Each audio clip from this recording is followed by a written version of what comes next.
Hello বন্ধুরা, তোমরা সবাই কেমন আছো? তো আমার তো শরীরটা একটু খারাপ হয়েছিল, তাই অনেক কিছু রেস্ট্রিকশন হয়ে গেছে, তাই হালকা পাতলা করে একটু চিকেন করছি।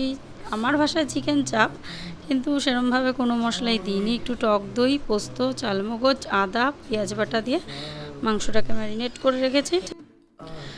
তো কড়াইটা চাপিয়ে দিয়েছি, একটু রিফাইন তেল দিচ্ছি, খুবই অল্প পরিমাণ দিচ্ছি, সেটা দেখো তোমরা।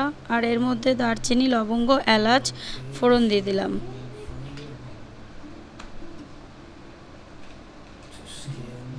তো এরপরে একটু গরম হয়ে গেলে তারপরে চিকেনগুলো একটু দিয়ে দেবো তেলের উপরে। মশলাগুলো এখনই দেবো না, আগে চিকেনগুলো দিয়ে নেব। তারপর একটু এদিক ওদিক উল্টে পাল্টে তারপরে মশলাটাকে দেবো। তো যা ফুটছিল এবার একটু ঢাকা দিয়ে দেবো। তো কার কার ভালো লাগে এরকম চিকেনের লেগ পিস খেতে আমাকে কমেন্টে জানিও। আর এবার গ্রেভিটা দিয়ে দেবো, যেটাতে ম্যারিনেট করে রেখেছিলাম আর কি। আর এবার একটু কেশর জল ভিজিয়েছিলাম দুধের ভিতরে, কেশরগুলোকে দিয়ে। তো রান্না প্রায় হয়ে আসার একটু আগে দিয়ে দিয়েছি। যাই হোক, এবার আমি আরেকটা যেটা জিনিস বানাচ্ছি সেটা হচ্ছে তাওয়া তন্দুরি রুটি। বাড়িতেই ট্রাই করলাম কেমন হয় দেখার জন্য। তো যাই হোক, একেবারে খারাপ হয়নি। তো এটাকে এখন উল্টে দেবো, উল্টে দিলে এই পাশটা হয়ে যাবে।